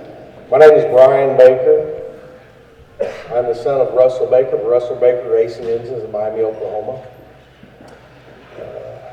It's a privilege to be here today, and I accept this award for him and our family. So, here we go. My dad loved many things during his time on earth. He loved Jesus, my mom, my sisters, and me. Our family, deer hunting, and late model racing. He filled his days, weeks, months, and years with all of these loves, and it always amazed me how he balanced it all. During race season, countless hours were spent in the engine shop. I watched my dad as he began his pioneer of late model racing engines in the early 80s. From a small parts room in the back of B&B Auto Supply in Miami, Oklahoma. This small business began to grow, and we built a 7,200-foot building east of Miami, and Russell Baker Racing Engines took off. We worked out of this Miami shop for over 20 years, and then we moved out west of Miami to our family farm. Here where we built an even bigger production, and it was where he honed his very last block. Race season was filled with hours of overtime, late nights, early mornings, trips to the racetrack, and non-stop speed. Dad loved it, yet I remembered we stopped on Sundays. This day was for the Lord.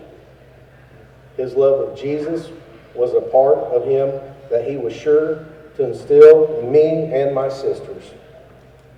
While he, of course, wanted us to love racing like he did, we knew the importance of our love for Christ was the first and foremost. When racing season slowed down, it was deer season. Dad loved to hunt. Hunt for the white-tailed elk, bear, or the coveted hunting land that he could secure to prepare for himself and later on for his grandkids. His oldest grandson, Luke, said in his eulogy for Dad back in 2012 that his greatest memory of his pawpaw was the love of deer hunting. And he shared that love of hunting with all of his grandkids, Luke, Adam, Kyle, and Shelby. And I suppose he put that love of hunting in me as well. I am blessed to get to hunt for a living now, after working many years alongside him in the family business, and I have Dad to thank for all of that. I can go on and on about my dad. Memories came up, and always will. With his passing, our lives changed. But with his living, we all are who we are. Today we celebrate my dad, Russell Baker, as a pioneer for the racing world. I am happy to share that he was the pioneer of our family. Russell Baker made this world a better place during his years with us. With this program today, we know that he continues to make a positive impact on many lives. Dad would have been humbled with this recognition today. He would have given that side smile, this famous eye squint, and probably not had a lot to say. But he was a man of few words. But the ones he said, we did stop, listen, and pay attention. Whether he was troubleshooting an engine, pressure problem, catching the girls sneaking out or sneaking back in, blistering me on not keeping the assembly room completely spotless, telling my mom she looked nice, and praying to the Lord during Sunday service, we listened. Thank you very much for this honor today, guys. It's very special. Everyone up here, I recognize every one of these guys. Most of you all can't remember names, but you know, we've been in this part of the world and every dirt track around, we all love it. Such a great time, such a great honor, and thank you so much for all that, you know, Mr. Felker, I got a call in November saying, man, this is what we're wanting to do. And would I come up and say something about it? Man, I haven't heard of Felker in so many years. It just brightened my day. I saw Ken Essery back there and almost wanted to cry. I haven't seen him in so dadgum long. Whenever I was a little kid, he wore this bandana around his helmet, and I always called him a bandit. So anyway, I'm getting off the script. I was told to stick to the script, so here we go back again. Anyway, I'd like to recognize some legends in the late model racing world that meant a lot to me, my dad and family. Tim Logan, whatever he would go and do whatever it would take to meet with Dad at the track, whichever one he was going to, Monette, Wheatland, Joplin, Steve Francis, Bill Fry, those good friends of Dad, the racers. Always look forward to seeing them at the Show Me 100 or Eldora. Terry Kirk. Terry Kirk was a man that Dad would visit with on the phone all the time after every race. He'd call Terry Kirk up, or Terry would call Dad, and that was his phone call buddy from Custom Cams.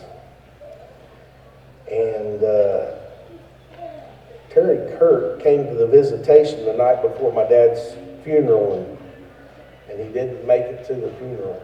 The next day he passed away at a hotel in Miami before my dad's funeral. The guy meant a lot to our family, a lot to racing. He had a business called Custom Camshafts, and my dad would talk with him every night, talk to the racers, and see what they needed, what they wanted, where they wanted the power in the engines. And he was a great friend, and that's pretty tough to say. You know, you lose a friend, a dear friend, at a funeral. So David Turner, he's one of Dad's friends. I don't know if you guys know David Turner. I love him to death. He's a little squirrely, but I love him. Wendell Wallace, deer hunter, Batesville, Arkansas. And I don't know which one they loved the most, deer hunting or racing.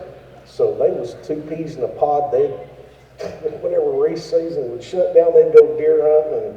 And anyway, so Dan Leatherman, this old hardcore racer friend till the very end. Charlie Novak, this was our right-hand man. This was a go-to guy for anything and everything Russell Baker Racing Engines. He was a talented individual. You know, we could always count on him. The shop was never the same without him. Jim Buzzard, great guy, great family friend, fellow engine builder, and he was the man that got my dad to his very last race in Muskogee. Dad went from, say, 3 months' time from climbing a tree, deer hunting, and staying in the stand all day long to a wheelchair in just a short amount of time. So, anyway, Jim got his motor home all ready, and no joke, I took the fork truck, we put his wheelchair on the fork truck and loaded it right in the motor home. We got down there and got up there, and Dad got to watch his last race ever. So, we will remember all these and many others that made an impact on our lives and our successful business of Russell Baker Racing Engines. Thank you all for this honor, for recognizing my dad and his accomplishments. From the bottom of my heart, thank you all very much.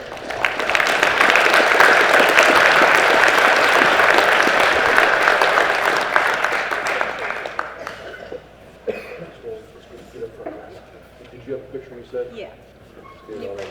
Hey guys, we're going to take this picture real quick, but I don't want you to think it's over. I got 2 or 3 more awards that I want to talk about a little bit before we get out of here tonight.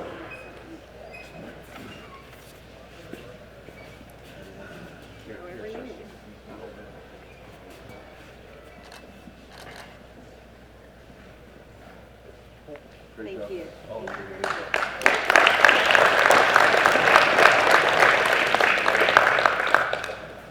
All right, two or three things I want to mention real quick while we still got everybody in here. Number one, everybody around here with yellow shirts on, there's several that don't have yellow shirts on, but I want a a round of applause for all these guys. These are part of our group, part of the board, part of the association that tries to put this thing all together. They were in here working all day yesterday. They'll be working tonight to get it all torn down, but please give them a round of applause and a thank you for what they do. The other thing is the guys that brought those cool race cars in. There is so many cool replica cars out there. There's some cars out there getting ready to go race next weekend, or next year. But we'd love to have all of those cars in here, and I want to give them a round of applause also for bringing their stuff over there. I appreciate it very much.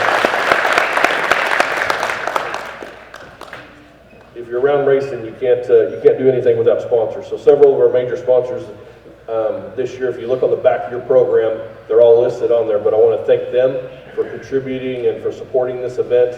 A lot of them are year in and year out that help out a lot. So I want one more round of applause for them as well. We couldn't do it without them. All right, I mentioned a couple more awards. So there's 2 new awards that we did this year for 2026. And the first one is the Mark Perry Landmark Award.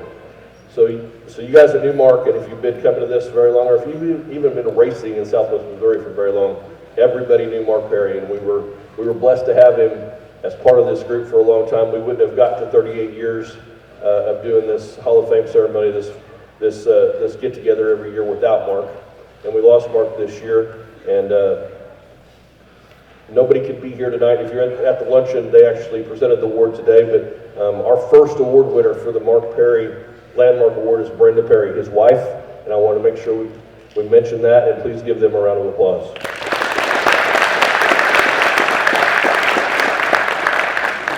All right, so the last award, that's number 1. I want to mention everything over here, the silent auction stuff, they're going to go till 7 o'clock tonight. So they'll be over there till 7. When it gets over, please go back over and check that stuff out. Make a bid if you want to, but 7 o'clock we'll shut that down. So the last award we have tonight is the Ozarks Area Racers Association Hall of Fame Perseverance Award. So this is a new one that we added this year as well. It's to look at a racer that's out there and just gives it all he got, all the time, day in and day out.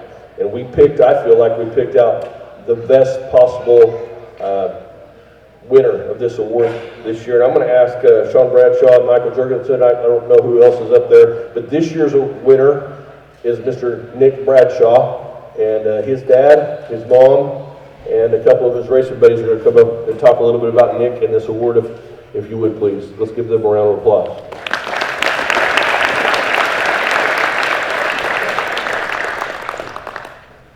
Well, I didn't know I was doing this. I probably know the least amount about racing of anybody in here, as Michael's sitting here laughing. Our son Nick passed away this September, as most of you probably know about, at I-44. He was born with achondroplasia. He had struggles, surgeries, his whole life. I know nothing about racing, but my boy caught the bug at a really young age from J.C. Newell when he was a teenager. After meeting, and he's going to talk, he'll tell you a little bit about Nick's racing. After several years of convincing Nick, hounding us about racing, and we heard, his mama, more than me, was like, no. Nick had over 20 surgeries in his lifetime, and his mama, being protective, didn't want him to do it.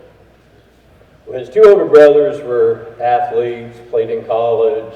Nick couldn't do none of that stuff, and I told her, I said, hey, look, this is the one thing he might like that he can do. You got to give him a shot.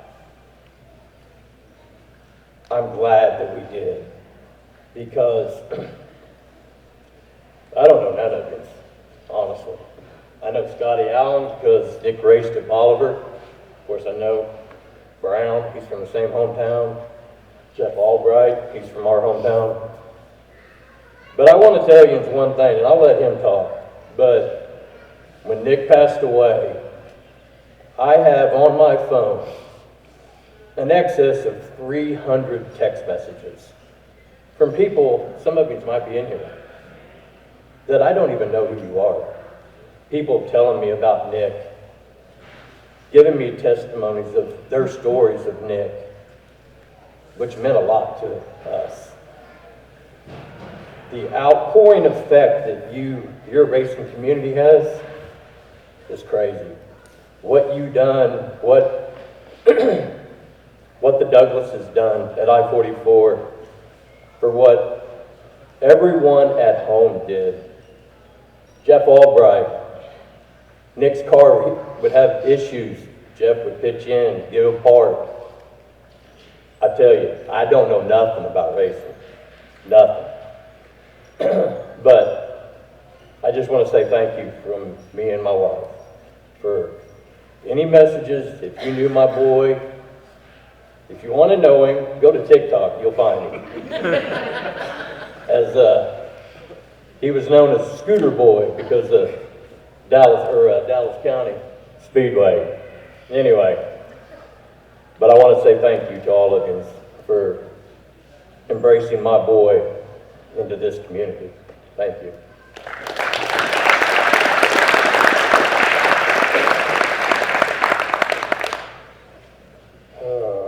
All right, I'm not any good at this, but Nick came to our team, JNC Racing, I don't remember, 2015, 2016, something like that, and asked if he could help the team. He started out as my cousin Chris Johnson's spotter for his modified. And then in 2017, he was able to buy his first race car. He bought it from our team.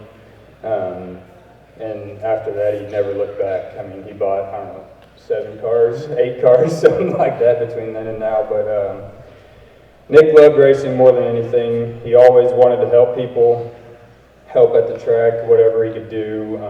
I mean, he wasn't able to help physically a lot of times, but if he could jump in and help you, he was probably going to. He won quite a few times on asphalt. Whenever the asphalt track closed down, we went dirt racing. He never did get a win on dirt, but we did win a championship at Midway in 2022. He chased the championship at I-44 for years, but something always happened to the car. It seemed like right at the beginning of the year. In 2024, Nick started having some numbness in his legs, and we made the decision for him to sit that year out. So I drove the car for him. Won one race that year, finished second a lot of times, and it was kind of a hard year for us. So I think Nick jumped in the car once at the end of the season whenever his doctors told him that he could try it. He wasn't comfortable that night, but hey, he got back in the car. At the end of that year, he had surgery on his back. His legs started feeling better. We got him into an automatic car, and he was really comfortable in that car. We go out first night, of course, motor issues, blow up, missed 2 races, missed the championship by just a little bit. But whenever we got the car put back together, he came back and won 6 nights that year. When Nick had his incident at the track,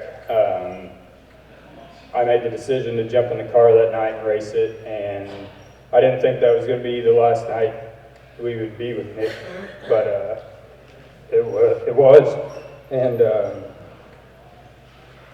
after that, we made the decision that I would run the car the rest of the year at 44, and then we made some special dirt appearances at the end of the season. They didn't go as good as we had hoped, but I think we could have won the 2 appearances that we made if we hadn't had issues. Nick loved racing. He loved everybody. I mean, if he was here, he'd have the biggest smile on his face. He wouldn't talk at all, I guarantee you, because he wouldn't stand up here and do it. But I want to thank Nick's sponsors. First off, his mom and dad for everything they did for him. Leo Morgan Fencing, Phones Furniture and Lawn, Ralph Pitts Shelter Insurance, Show Me Dents, Rocket Race Cars, DNS Affordable Moving, Smoking Jones Barbecue, Atkinson Farms, Hay Grinding, Big Dave's Italian Ice, Missouri Cooperage, Paul's Towing, Keen Motors, Chris Albright Racing, J&C Racing, 417 Sports Cards, Dynamic Diesel Repair, and Show Me Dirt. And now I want to say thank you to everybody for all the thoughts and prayers for Nick, for his family, for all of his racing family. And the 23 car will be back, I promise you that.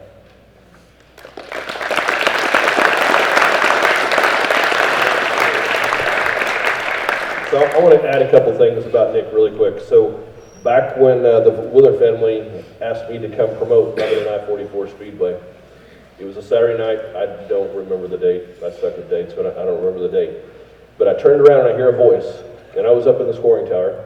I turn around and hear a voice, and it's Nick, and he comes up here, and he is so excited. He is so pumped up about racing. He said, anything at all that I can help you with? Is there anything at all, Kevin, that you need done? Anything that we can do out here? And we were trying to get set up and ready, and I said, Nick, I tell you what, if you want to, the trash cans along the front of the bleachers all need trash bags in them. Can you handle it? Yes, sir, I got it. I can do it. So I keep on going with what I'm doing.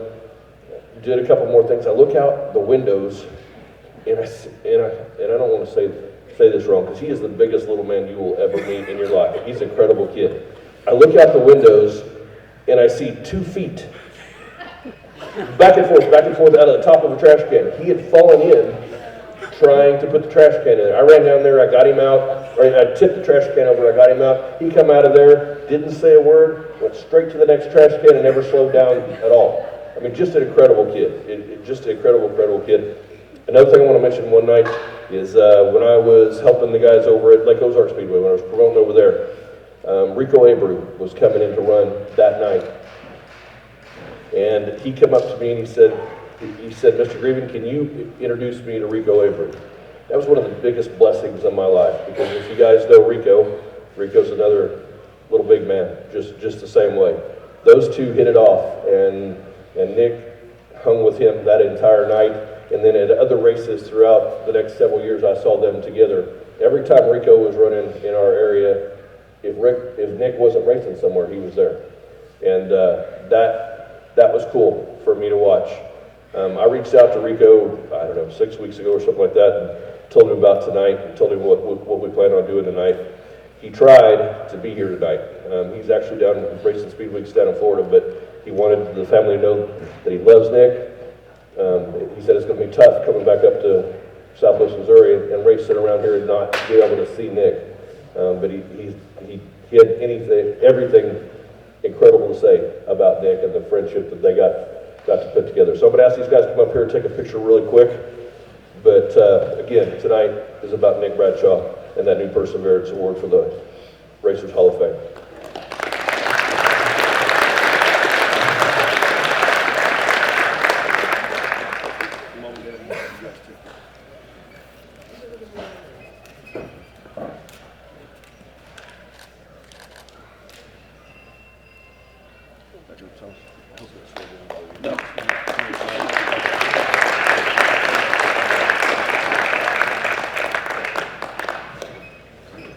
All right, guys, if I didn't miss anything, I think that is our program for tonight. I want you guys to hang around. Let's get one big group picture up here. Anybody that wants to take pictures with any of these guys, we would love to have you. We'll kind of get you groups, families, friends, whatever that is. Thank you again so much for being here tonight. Great turnout tonight. And we'll look forward to the 39th annual next year. Thank you very much.